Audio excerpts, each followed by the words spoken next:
Hi everyone, how are you? Today I brought a very interesting topic that's called Plastic Design Guidelines for Injection Molded Parts. Plastic Design for Manufacturing Part 1 by Samrat Engineering.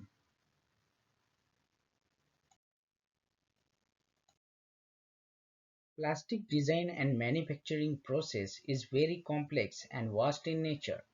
So due to time constraint, I divided plastic design for manufacturing into three parts.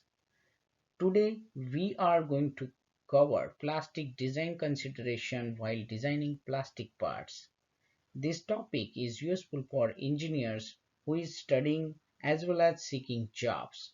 Today's topic will cover design basics with example so that you can understand plastic design in details. Plastic material are divided into two groups, thermoplastics and thermosets. Thermoplastics include material like PP, PC, PBT, ABC, ABS, polyamide, etc. etc. And thermosets include bakelite, etc. Thermoplastic material is further classified as crystalline and amorphous material. As thermoplastic material is recyclable, lightweight, high strength, and superior manufacturability, it's widely used in automobile industries, home appliances, packaging, shipping, and aerospace as well as domestic industries. Before proceed further, if you are new in this channel, please do like, share, comment, and subscribe this channel immediately so that you can get notice when I upload next video. Thanks. Let's understand first how plastic part produced or molded in a molding machine. Machine setup as shown. Plastic die assembly which having a core cavity stripper lifter set is attached in the molding machine and waterline connection attached. The molten plastic from screw-fed injector is fed into the cavity through gate and sprues. Then after cavity being filled with the molten plastic, waterline started which cools the plastic melt become a solidified molded plastic part ejected out of the mold with the help of the lifter after cavity opens. This is general operation of molding machine. While designing a plastic part, injection molded plastic part, there are a numerous design aspects which should be addressed. They are parting lines, draft angle, wall thickness, fillet and radiuses, bosses, ribs, opening formation, shrinkage, getting potential neat lines.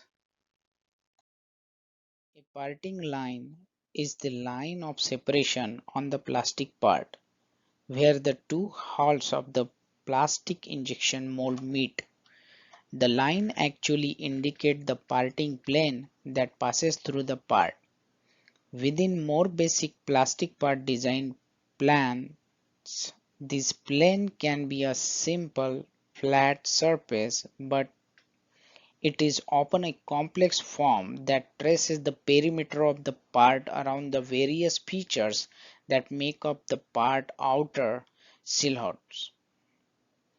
Parting line can also occur where any two pieces of a mold meets. This can include side action pins, tool inserts, and shut-offs. Parting line cannot be avoided.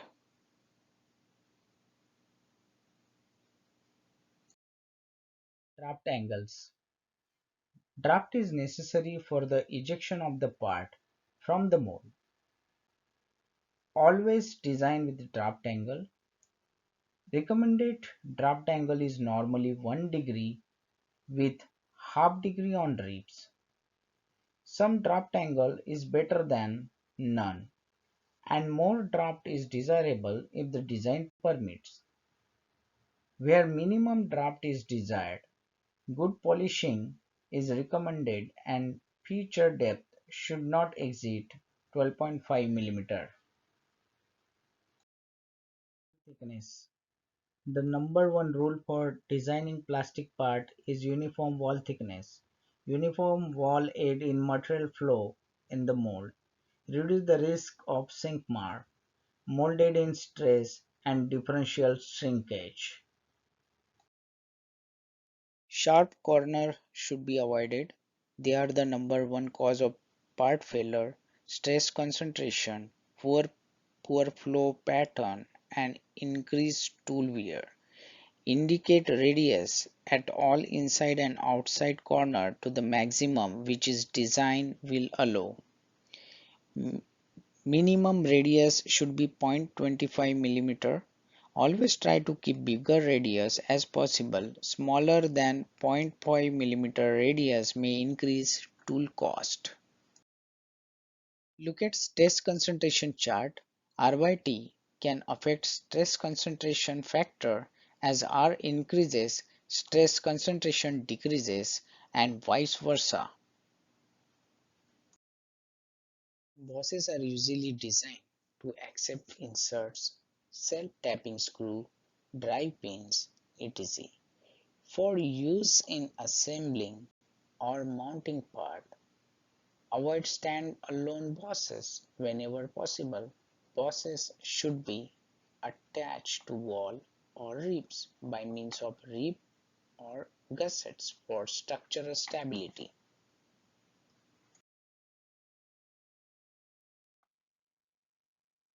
Generalized information like the OD of the boss should ideally be 2.5 times the screw diameter for self-tapping screw application.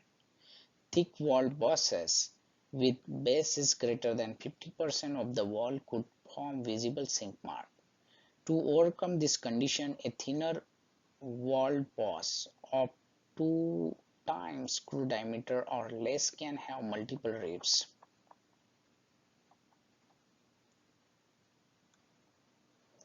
So in, a, in this figure as shown, we have gussets all outer to the bosses as well as standalone gussets at the corners. Rib should be used when needed for stiffness and strength or to assist in filling difficult areas. In structural part where sink marks are of no concern, rib base thickness T can be 75 to 85% of the adjoining wall thickness T. For appearance part where sink are objectionable, rib base thickness small t should not exceed 50% of adjoining wall thickness. If the outside surface is textured and 30% if not textured, sink marks are also dependent on the material. Rib height should be at least 2.5 to 3 times the wall thickness. For effective strength, draft should be half degree per side nominal. Fillets at the base of the rib should be zero point 0.5 minimum. Multiple rib should be spaced at least 2 times the wall thickness apart to reduce molded in stress and problem in cooling of the mold.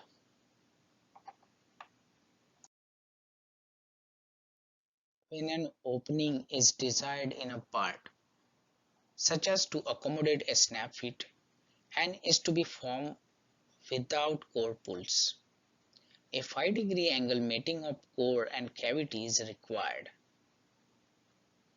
See figure.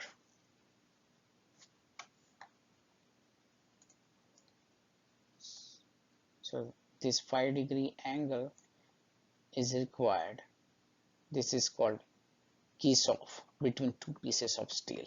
So one piece is like this and the other piece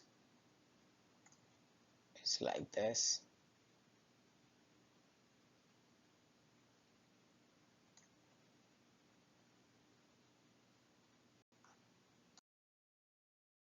Shrinkage is characteristics of resin which occur during molding. Different resin have different mold shrinkage. Crystalline and semi-crystalline material exhibit higher shrinkage than amorphous material.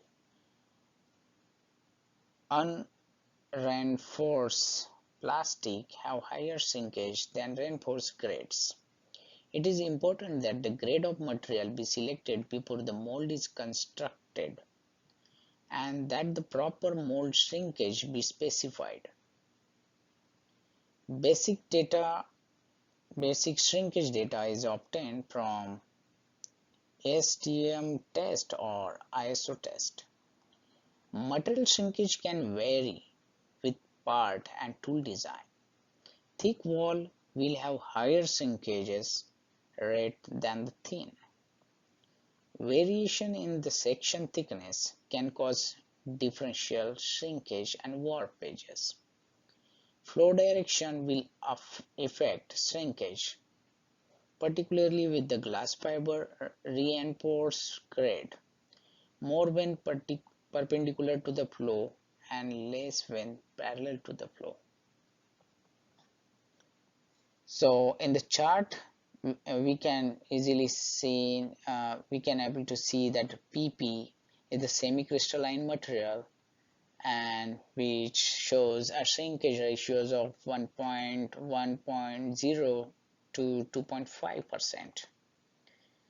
So and rest of this ABS, PS and PC is the amorphous material.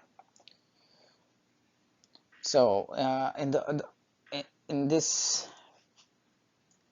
figure we can see the core cavity gate system, runner and spruce here with dimensions, the basic dimensions or the desired dimension of the part, and this is the parting surface or we can say parting line, and this is the drag, core cavity drag or pull, and here the dotted line indicates the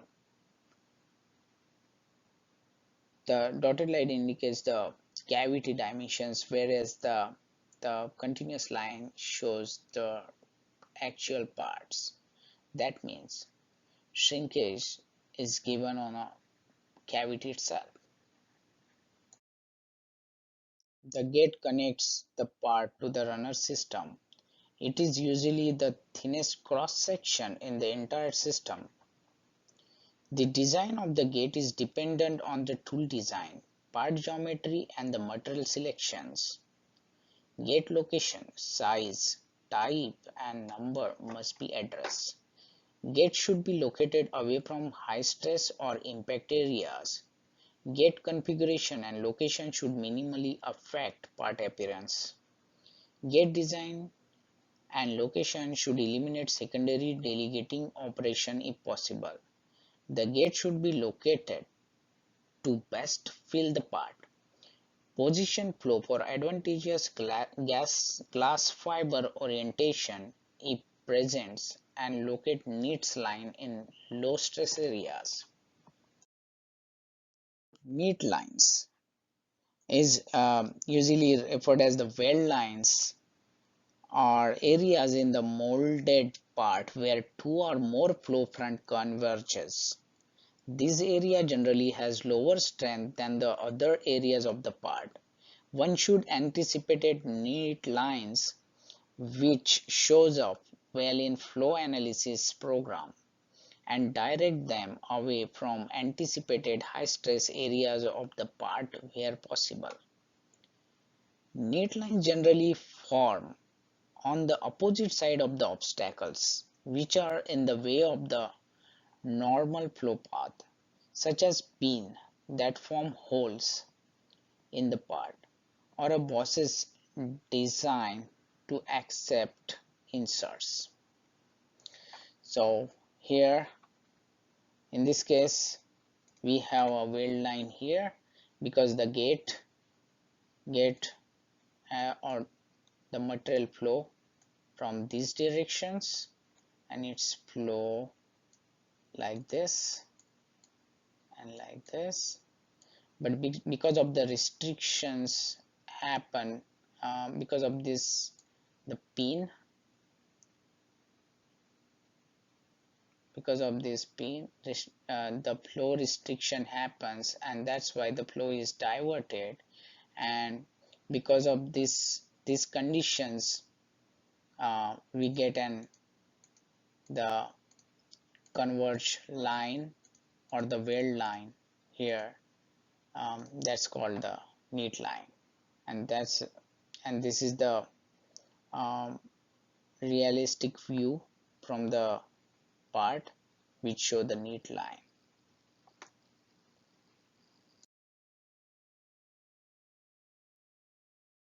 About this topic or want to know about some more interesting engineering topic, please comment in the comment section so that I can answer, as well as I can make videos which you wanted to know about. Also share and subscribe. In the upcoming part 2 we'll share very soon. Part 2 include plastic manufacturing processes with detailed information about various kind of molds. Also part 2 will covers foam and rubber manufacturing process. So please subscribe Samrat Engineering channel and press bell icon so that you will get notification when I upload part 2 videos. Thanks.